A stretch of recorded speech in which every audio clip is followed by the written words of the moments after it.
Poin pertama yang patut kita renungkan kembali, kalau sudah mulai salat, salatlah yang benar. Berusahalah agar salat kita masuk ke dalam catatan amal yang nanti bisa menolong kita di hari kiamat, yang memberatkan timbangan kita di hari kiamat. Allah mengatakan fawailul lil musallin, celakalah bagi orang yang salat, alladzina hum an salatihim sahun, dia salat tapi dia lalaikan salatnya, tapi ujungnya salat. Orang munafik tu begitu, dia salat Pak. Orang munafik salat, wa iza qamu ila salat qamu kusala, tapi kalau mereka salat bangunnya dalam keadaan malas-malasan. Yura'unan nas, mereka suka menampakkan pada manusia salatnya. Wala yazkurunallaha illa qalila. Assalamualaikum warahmatullahi wabarakatuh. Anda rindu mendengarkan kajian-kajian dari ustadz-ustadz kita dari Aceh? Kunjungi channel YouTube Maulizul Akbar NAD. Subscribe, like, share, komen.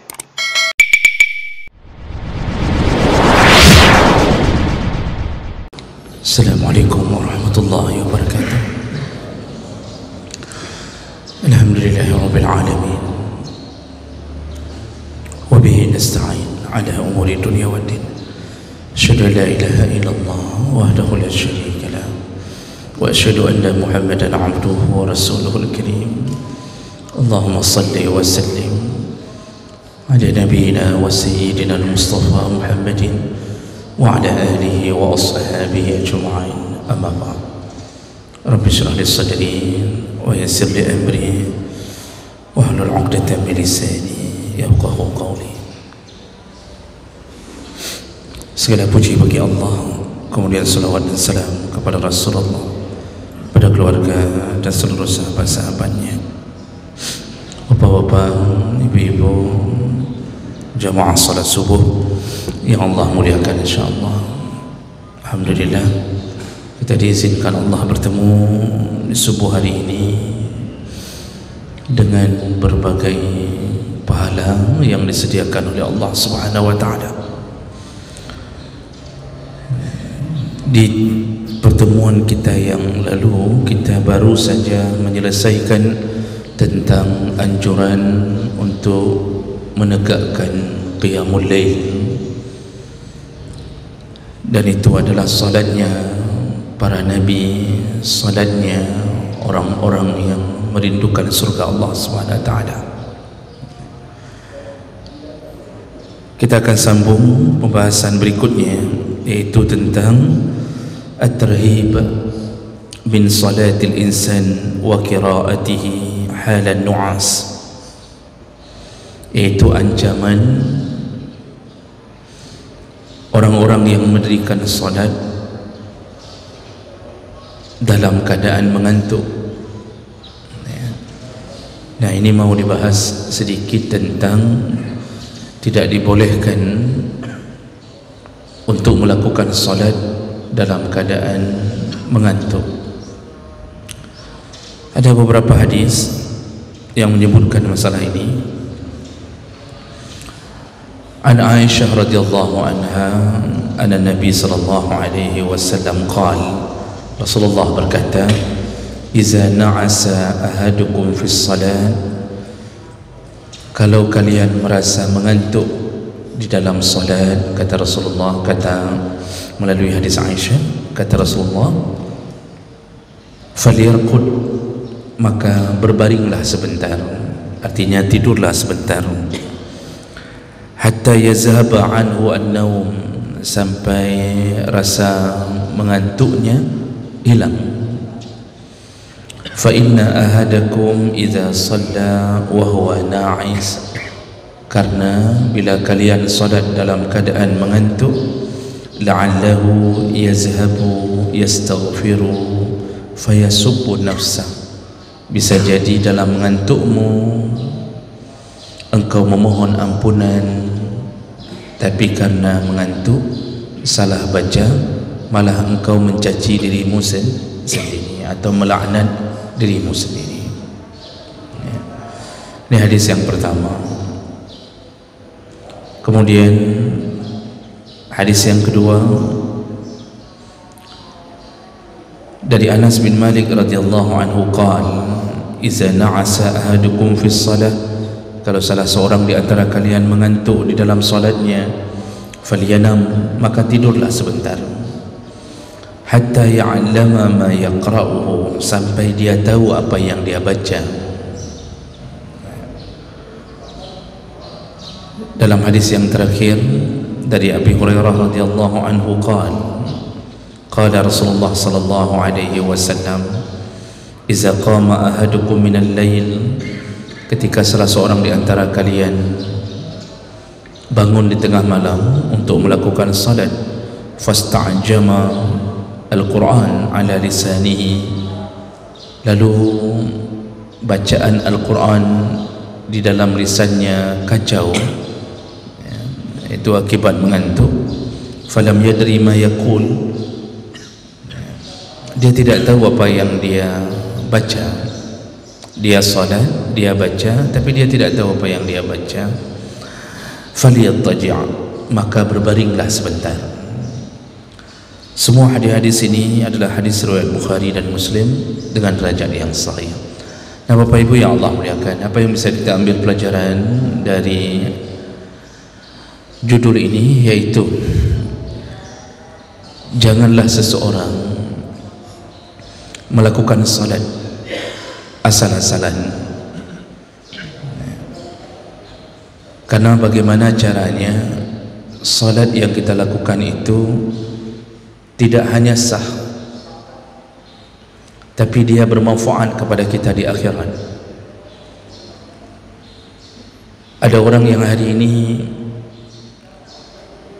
merasa yang penting sudah salat, masalah diterima tidak diterima tidak penting baginya. Jadi kalau ada pertanyaan orang, engkau sudah salat? Sudah. Tapi dia merasa aman dengan sudah salat, dan dia tidak khawatir kalau salatnya yang sudah dia lakukan ditolak oleh Allah Subhanahu wa taala. Padahal kita saja sesama manusia, ketika diperintahkan melakukan sesuatu lalu kemudian ditanya sudah siap, kita mengatakan sudah, lalu dicek pekerjaan kita, ternyata ditolak. Walaupun menurut kita sudah siap, tapi kemudian pekerjaan kita ditolak. Akibat tidak selesai, ditundalah gaji, ditundalah semua apa yang menjadi hak kita. Itu perlakuan sesama manusia. Allah lebih ketat dalam melihat hamba melakukan syariatnya, karena syariat yang Allah turunkan itu sebenarnya untuk membuktikan hamba taat atau tidak. Maka salat itu bagaimana caranya diterima, bukan hanya sah. Ini banyak hadis yang menyebutkan tentang jangan lakukan hal-hal yang sifatnya membuat salat kita malah terkesan asal-asalan. Nah, inilah yang patut kita fikirkan pertama, karena hisab yang pertama sekali ditanya dari amal saleh itu adalah as-salah. Jadi kalau yang bentuk amal saleh, hisab pertama adalah as-salah. Begitu salatnya bagus, bisa diterima, maka Allah menggulirkan semua amalan yang lain. Tapi kalau salatnya tidak bisa diterima, walaupun dia salat tapi tidak bisa diterima, maka Allah tidak menganggap semua amal yang lain. Maka salat itu kunci amal. Maka sungguh celaka orang-orang yang hari ini bahkan tidak memegang kunci itu sama sekali. Kita yang salat saja masih bermasalah, apalagi yang tidak salat sama sekali. Tapi hari ini diremehkan urusan itu. Begitu mudahnya orang-orang hari ini meninggalkan salat. Yang sudah salat saja hati-hati, Dan inilah salah satu daripada poin pertama yang patut kita renungkan kembali. Kalau sudah mulai salat, salatlah yang benar. Berusahalah agar salat kita masuk ke dalam catatan amal yang nanti bisa menolong kita di hari kiamat, yang memberatkan timbangan kita di hari kiamat, terutama salat wajib. Terutama salat wajib itu patut kita jaga. Kalau seandainya kita tidak pernah melakukan salat sunnah, salat duha, salat tahajud, bahkan sunnah rawatib pun enggak pernah kita lakukan, selama salat wajib kita semuanya diterima, semuanya bagus, insya-Allah kita berada di posisi aman. Jadi ini pernah ditanya oleh sahabat, ya Rasulullah, dullani ala amalin yudkhilanil jannah. Ya Rasulullah, tunjukkanlah aku amalan yang bisa memasukkan aku ke dalam surga. Apa jawaban Nabi? Sederhana, aqimus salat, berikanlah salat. Yang dimaksud salat wajib, karena itu perintah yang wajib. Kemudian wasumu Ramadan, puasalah Ramadan. Wa atu zakah, bayarlah zakat. Kalau engkau mampu, berhajilah.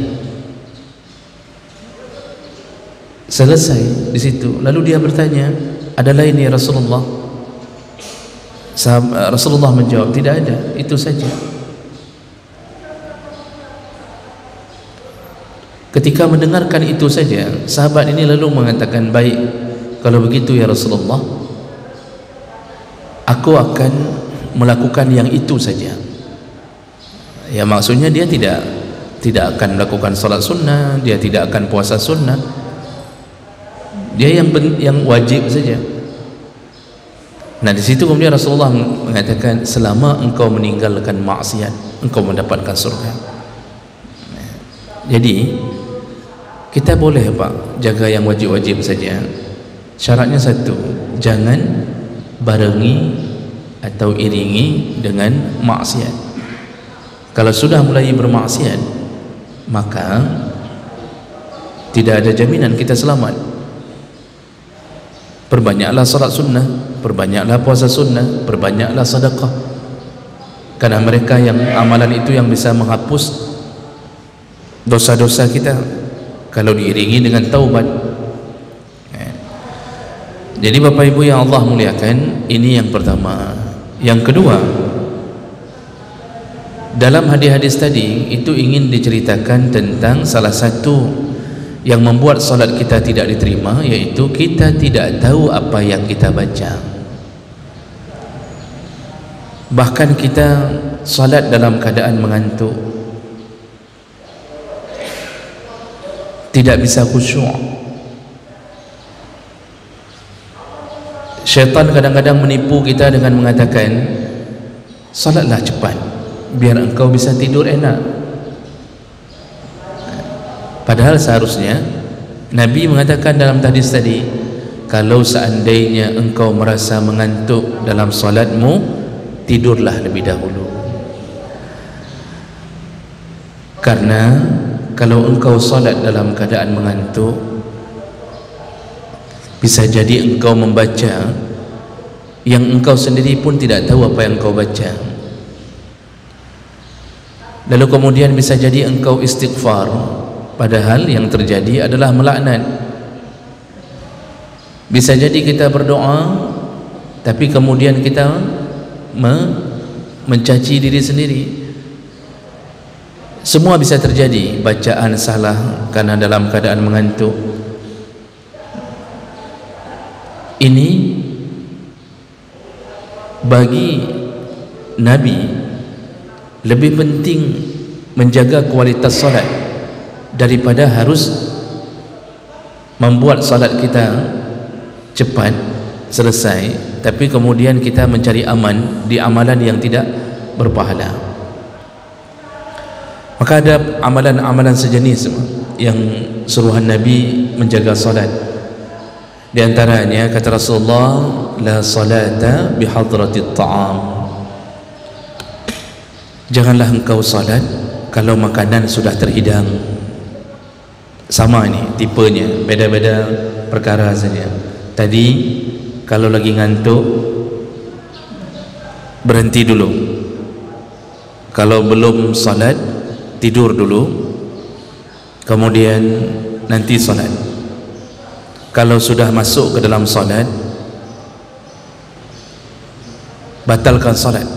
Kalau sudah mulai diserang mengantuk luar biasa, lalu tidurlah dulu, nanti ulang lagi salatnya. Tentu tidur yang dimaksud, ya tidur jangan sampai melewati waktu salat. Dan ini pun kan terjadi tidak mungkin terus-terusan, sekali-sekali. Kalau terjadi terus-terusan berarti kita munafik. Asal sudah salat sudah mengantuk. Tadi waktu nonton bola tidak mengantuk, waktu main Mobile Legend tidak mengantuk, asal sudah salat mengantuk. Begitu keadaan kita, itu berarti kita munafik, tidak nyaman bersama Allah Subhanahu wa ta'ala. Jadi kita tahu diri kita ini sebenarnya sedang digiring Allah ke surga atau neraka. Lihat saja keadaan diri kita. Kalau kita sudah merasa tidak nyaman bersama Allah, maka Allah pun tidak akan menyamankan kita di akhirat. Kalau sudah hati terasa panas ketika berzikir setelah salat, terasa punggung ini panas, ingin cepat bangkit, rasa tidak enak, padahal lantai pakai granit, dingin minta ampun, tapi punggung kita terasa panas, pantat kita terasa panas, tidak ingin berlama-lama. Kalau kita ingin segera bangkit dan keluar dari masjid, merasa tidak nyaman terlalu lama, hati-hatilah, kita tidak nyaman bersama Allah. Tapi kita bisa lebih nyaman waktu duduk di kedai kopi berjam-jam, waktu bercengkrama dengan teman-teman, kita nyaman sekali. Disuruh pulang pun tidak mau pulang, istri sudah telepon bang pulang, kita tidak pulang. Berhati-hatilah, kemungkinan Allah sudah mencabut sayangnya pada kita. Karena salah satu tanda Allah ridha dan Allah sayang, kita akan dibuat merasa nyaman di dalam lindungan Allah Subhanahu wa ta'ala. Jadi orang kalau sudah tidak nyaman dalam salat, sehingga dia mempercepat salatnya untuk bisa tidur, ngantuk, sudah mulai mengantuk, dia tidak berusaha men-setting waktu agar salatnya diterima, tidak, tapi dia akan berusaha yang penting salat terus cepat-cepat, nanti ngantuknya enak, tidurnya enak, itu yang dia fikirkan. Makanya ada salah satu sunnah yang perlu dipelihara. Rasulullah menyuruh untuk melakukan qailulah di setiap waktu duhur. Disuruh lakukan qailulah, disuruh tidur sejenak. Boleh pilih sebelum duhur, boleh pilih ba'da duhur. Rasulullah mengatakan qilu fa inna syaitan la yaqil, tidurlah engkau sebentar, yaitu tidur qailulah, karena syaitan tidak pernah tidur siang. Syaitan tidak pernah tidur siang. Tidurlah engkau siang, kata Rasulullah. Ternyata tidur siang setelah diselidiki berbagai penelitian merefresh kembali bateri kita, sehingga orang bisa bertahan sampai malam melakukan amal-amal saleh. Sebentar saja, kadang-kadang cuma setengah jam, bahkan 15 menit sebelum azan zuhur, berusahalah memejamkan mata sebentar. Atau kalau enggak mungkin, ambil dari waktu ba'da zuhur, tidurlah sebentar. Jadi waktu kantor masuk jam 2, habis kita makan mungkin, tidur sebentar. Itu merefresh kembali kekuatan. Jadi usahakan agar ibadah itu nyaman, diterima. Sampai Nabi mengatakan kalau berhubungan dengan amalan-amalan yang merusak salat, maka utamakan dulu untuk membuat amalan itu terpenuhi agar engkau salat sempurna. Tadi kita sebutkan Contoh yang lain, Nabi mengatakan kalau sudah disediakan makan dan kita dalam keadaan terlalu lapar, pulang buka tudung saji, kita sudah merasa terlalu lapar, yang sekira-kira kalau seandainya kita menuju ke masjid segera dalam keadaan lapar, kita tidak bisa salat nyaman. Nah, hal seperti ini apa kata Nabi? Makanlah dulu, walaupun harus masbuk sampai ke masjid, walaupun harus masbuk. Ibnu Abbas makan pada suatu hari terlalu lapar sampai tertinggal salat jamaahnya karena dia tidak tahan lagi, terlalu lapar, dan dia teringat dengan apa yang disebutkan oleh Nabi. Tapi itu juga terjadi sekali. Kalau asal sudah bunyi azan sudah terlalu lapar, tadi nggak lapar-lapar, asal sudah azan sudah lapar. Nah, itu ma'ob namanya, itu jin. Asal azan lapar, tadi waktu sebelum azan nggak lapar-lapar, itu punya masalah sendiri. Dalam keterangan yang lain Nabi menambahkan, dalam keterangan yang sama Nabi tambahkan wala yudafi'uhu al-akhbasan. Kalau engkau merasa ingin BAB atau BAK, buang air besar atau buang air kecil, dahulukan buang air besar dan buang air kecil supaya engkau salat dengan nyaman. Jadi semua pilihan-pilihan yang mengganggu salat, utamakan selesaikan perkara itu dulu agar salatnya diterima.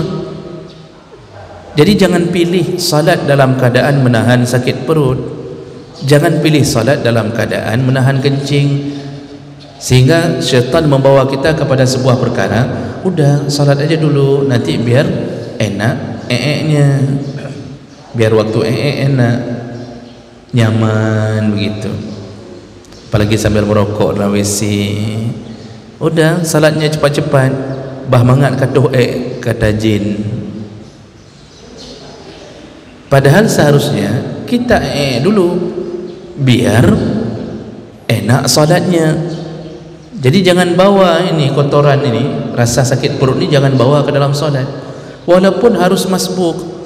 Saya pernah mengatakan lebih bagus dalam WC memikirkan salat daripada dalam salat memikirkan WC. Lebih bagus dalam WC memikirkan salat. Ini bagaimana nih, sudah berapa rakaat nih, kayaknya nggak dapat nih.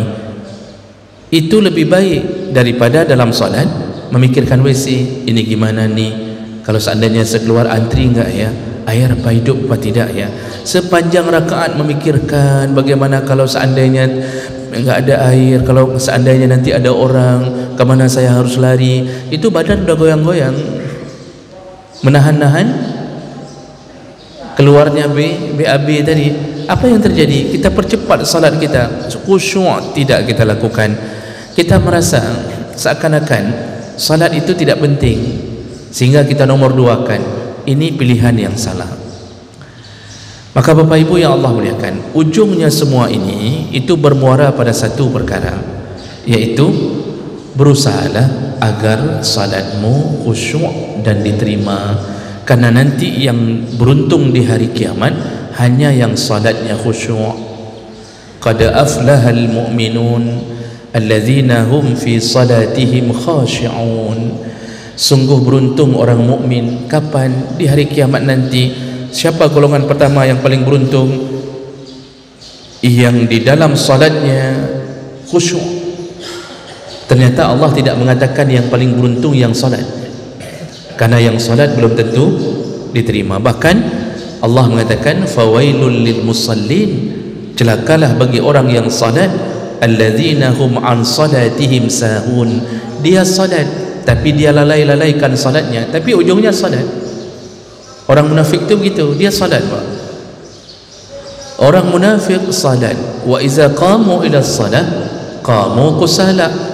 Tapi kalau mereka salat, bangunnya dalam keadaan malas-malasan. Yura'unan nas, mereka suka menampakkan pada manusia salatnya. Wala yazkurunallaha illa qalila, dan mereka tidak menyebut-nyebut Allah di dalam salatnya kecuali hanya sedikit saja. Itu sifat munafik. Ternyata munafik itu orang salat Tapi solatnya begitu, nggak penting mau diterima mau tidak, khusyuk pun tidak. Malah ternyata orang solat masih bermasalah. Allah Subhanahu wa taala tidak pernah menjamin orang solat masuk surga kecuali yang khusyuk. Kecuali yang khusyuk. Itu yang perlu kita fikirkan berulang-ulang. Maka sebelum solat itu persiapkan diri menuju khusyuk. Di antara caranya yang diajarkan para ulama yaitu sterilkan hati kita dari perkara dunia. Jadi pas mau takbiratul ihram, buang semua urusan, buang semua urusan, urusan kantor, urusan rumah, urusan belanja, macam-macam, buang. Memang masalah kita enggak akan habis-habis Bapak Ibu yang Allah muliakan, enggak akan habis. Sampai mati pun kita bermasalah. Kita yang mati bermasalah, yang mematikan kita pun bermasalah. Kita dibunuh, kita belum habis masalahnya. Yang membunuh lebih besar lagi masalahnya. Enggak akan habis urusan ini. Salah satunya jalan untuk menghabiskan itu adalah segeralah temui Allah, laporkan semua urusan dengan khusyuk. Allah selesaikan semua urusan. Allah selesaikan. Jadi kalau mau salat kita khusyuk, hati itu jangan membawa lagi urusan dunia. Begitu takbiratul ihram, urusan dunia buang, apapun dia buang. Walaupun nanti syaitan akan datang dan berusaha mengingat-ingatkan kembali tentang urusan itu. Lalu kemudian langkah berikutnya kata para ulama yaitu pasanglah sifat ihsan. Ihsan itu merasa dilihat Allah, walaupun Allah memang melihat, tapi kita ini perlu menanamkan Allah lihat, Allah lihat. Kita ini kan paling taat kalau di depan pimpinan, di depan bos kita, di depan komandan. Oh Masya Allah, taatnya luar biasa. Disuruh berdiri menghormat bendera, nyamuk gigit pun kita tidak berkutik ya. Kalau sudah dibilang sama bos, kamu berdiri hormat bendera, 2 jam disuruh hormat bendera, berdiri di bawah terik matahari, nyamuk gigit pun kita tidak peduli, karena saking khawatir dan takutnya kita pada pimpinan. Kenapa waktu di hadapan Allah baru nyamuk belum gigit, baru berdiri saja di atas tangan kita, belum gigit, kita sudah mulai disibukkan itu, karena kita tidak melihat Allah. Makanya kita perlu mengihsankan, rasakan bahwa Allah itu lihat, walaupun memang Allah lihat. Jadi waktu salat itu Allah di mana? Ada dan melihat kita. Makanya Nabi mengatakan begitu kita ingin membuang ludah, jangan buang ke depan, kata Nabi, karena Allah baina yadaik, Allah berada di hadapanmu. Jangan buang ke kanan, karena malaikat di samping kananmu. Buanglah ke kiri, di bawah telapak kaki. Itu kalau bukan di masjid. Kalau bukan di masjid, salat tahajud, salat sunnah, salat di rumah, begitu perlakuannya. Kalau di masjid, jangan buang kemanapun, ke kiri pun jangan. Buanglah kalau ada butiran kelapa, buang di baju kalau memang harus buang. Tapi kalau bisa disimpan, simpan di gigi berlobang, maka ada manfaat gigi berlobang. Itu pikirkan Allah di hadapan. Kemudian berikutnya bertadabburlah, fikirkan, renungkan ayat-ayat yang dibaca, doa-doa yang dibaca. Jangan terjemahkan. Terjemah itu level pertama saja agar kita tahu maknanya. Tapi yang disuruh dalam salat bukan terjemah, tapi disuruh tadabbur, fikirkan. Alhamdulillahirabbil alamin. Segala puji bagi Allah Tuhan semesta alam. Bayangkan kekuasaan Allah Tuhan semesta alam, begitu kecilnya kita. Itu akan menimbulkan rasa tangis. Semakin dibaca, semakin tahu kita, semakin khusyuk. Jadi jangan belajar terjemah. Jangan belajar terjemah, karena begitu kita mulai belajar terjemah dalam salat, setiap kalimat kita terjemahkan, malah itu bahagian menunjukkan kita tidak bisa khusyuk lagi. Jadi sudah sibuk dengan terjemah. Nah, ini contoh agar kita bisa mendapatkan salat yang sempurna, dan salat itu akan membela kita di hari kiamat. Jadi 3 hadis tadi ini itu sebenarnya ingin mengatakan bahwa jangan asal-asalan salat. Kalau sudah mengantuk, tidurlah sebentar, tapi jangan hilangkan waktu salat agar bisa salat dalam keadaan khusyuk di hadapan Allah. Demikian untuk hari ini. Kita tutup dengan kafarah majlis. Subhanakallahumma bihamdik asyhadu an la ilaha illa anta astaghfiruka wa atubu ilaik. Wassalamualaikum warahmatullahi wabarakatuh.